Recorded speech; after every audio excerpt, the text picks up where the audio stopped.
Iniciando a segunda edição do Índio News. Vamos lá, ó. Rede Globo, PSDB e sequestrador. Gira a vinheta.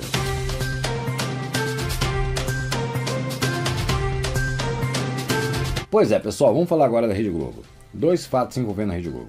Primeiro, Thiago Abravanel, neto de Silvio Santos, tinha dito que ia para o SBT e apresentou para o avô um projeto de um reality show, mas o avô não se interessou. Disse, vai para lá, vai para lá. E ele voltou para a Globo e apresentou aí a chamada do Criança Esperança. Parece que o avô disse que profissionalismo antes de tudo. Não aceitou o projeto do neto ator. E o Thiago Abravanel insiste dizendo que ele quer mostrar a veia dele como apresentador, como animador, e que vai levar esse projeto adiante para outras emissoras, talvez a própria Rede Globo. Se trata de um reality show envolvendo famílias. Ele disse que o projeto é excelente e que ele não irá desistir. A segunda notícia envolvendo a Globo é em relação à humorista Cláudia Rodrigues, que sofre de esclerose múltipla e há muitos anos vem lutando contra a doença. Segundo Cláudia Rodrigues, a demissão dela da Globo foi por puro preconceito e que ela foi recontratada agora através de uma ação judicial, mas que há mais de um ano ela está esperando ser chamada e que está se sentindo na geladeira.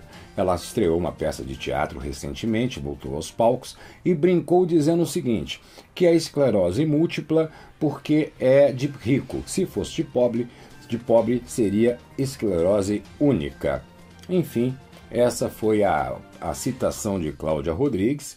Eu entendo profundamente que ela tente levar com bom humor, tente tratar da doença dela dessa forma para amenizar, mas a esclerose é uma doença muito séria, muito grave.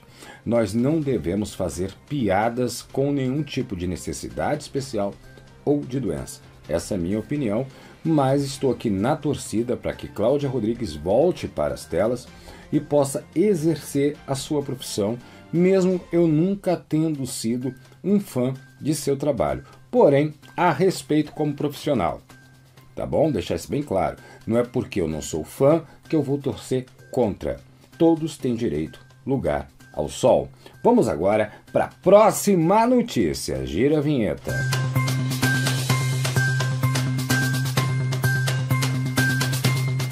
Dória, governador de São Paulo, já disse que a presidência da República dele em 2022. Pronto, ele vai ser presidente em 2022, mesmo já sendo o réu por um processo de improbidade, porque ele utilizou de forma errada um slogan quando era prefeito, aquela coisa toda, enfim, mas Dória disse que vai ser presidente, mas que para isso acontecer tem que haver uma faxina ética no PSDB. E o que ele está pedindo, o que ele está movimentando? A expulsão de Aécio Neves, exatamente. Aécio Neves, que já é réu, e tem mais 8 inquéritos em andamento, mas já é réu naquela história dos 2 milhões de reais com Wesley da JBS. Quem é que se lembra disso? Lembra? Da mala com o primo, com não sei o quê, enfim. O Aécio já é réu nessa situação e, segundo Dória, tem que haver uma limpeza ética no PSDB. E essa limpeza começa pela decapitação da cabeça de Aécio Neves com a expulsão dele do partido. Sendo assim, Dória se sente com as portas abertas e o caminho livre para ser presidente em 2022. O que você acha disso? Comenta aqui embaixo, né? Cada uma, cara. Não vou comentar. Gira a vinheta.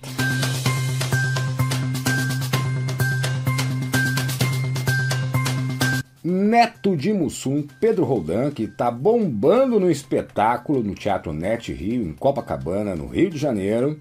Ó, Net Rio, Rio de Janeiro. Mas poderia ser Net Rio, Rio Grande do Norte, Rio Grande do Sul. Mas não, é o Net Rio, Rio de Janeiro, em Copacabana. Antigo Teatro Teresa Raquel, excelente local para quem gosta de curtir um bom espetáculo. Tá aí a dica.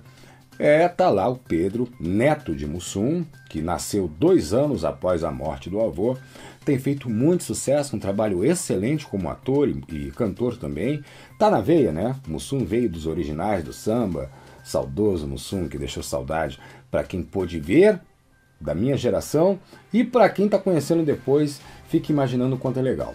Porém, o neto, respeitando o trabalho do avô, vendo a importância do trabalho do avô, comenta que ele fica muito triste com este humor que era feito. Porque por mais que se levasse na brincadeira, são coisas que são reais e que quem é negro, pobre, sofre na pele.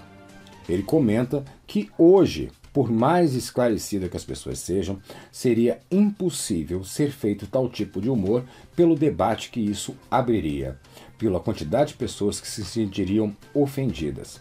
Mas ele disse que respeita muito, apesar do problema judicial que ele teve com o pai, com o reconhecimento de paternidade, com tudo isso, que ele não tem nenhum ressentimento em relação à origem dele familiar, que ele admira demais e que sente no avô uma grande referência. Porém, afirma e deixa claro que nem sequer pela cabeça dele passa a intenção de se igualar ao que o avô fazia, não pelo tipo de humor, mas pelo talento. E cá entre nós, quero deixar aqui registrado a minha opinião nesse caso. Mussum foi único. Não existe. Os Trapalhões foram únicos.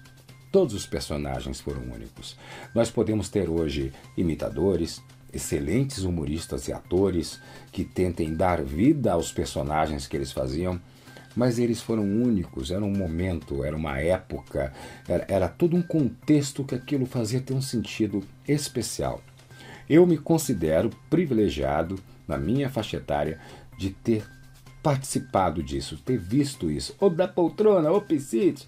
Era bom demais no domingo. Os filmes que a gente esperava o ano inteiro para ver na época de férias. Os Trapalhões deixaram um grande legado.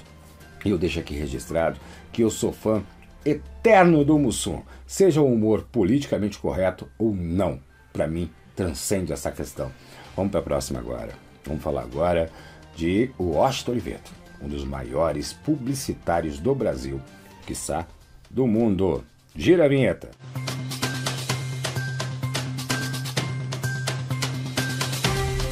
Há 16 anos atrás, o publicitário, na época dono da W Brasil, a maior agência de publicidade do Brasil, que fazia comerciais da Embratel e muitas outras grandes empresas, que teve campanhas geniais.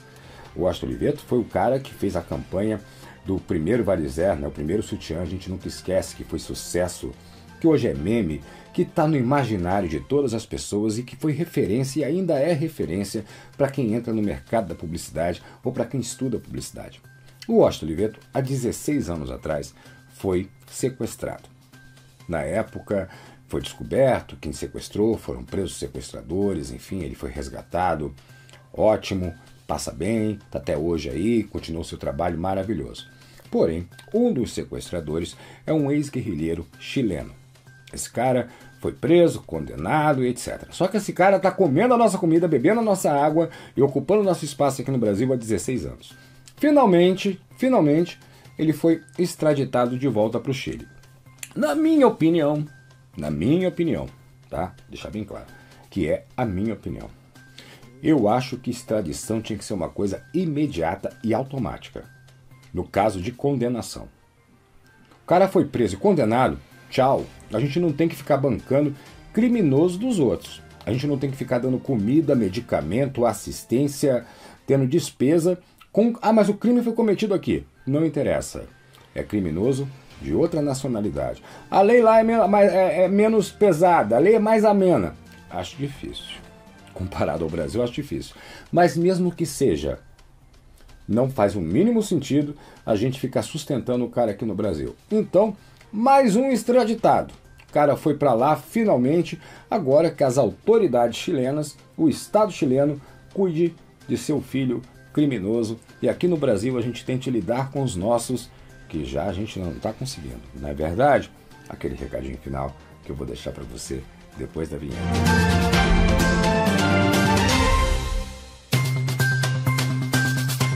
Pessoal, que tá aí me assistindo, que tá aí vendo, poxa, tá aqui no canal, se inscreve, dá o joinha no vídeo. Se você for membro, clicar aqui e for membro do canal, no final eu vou fazer uma coisa bem legal pra você, bem legal, tipo Meteoro Brasil. Tu vai curtir. Falou? Não tá morto quem peleia. A mim tu encontras. Forte abraço.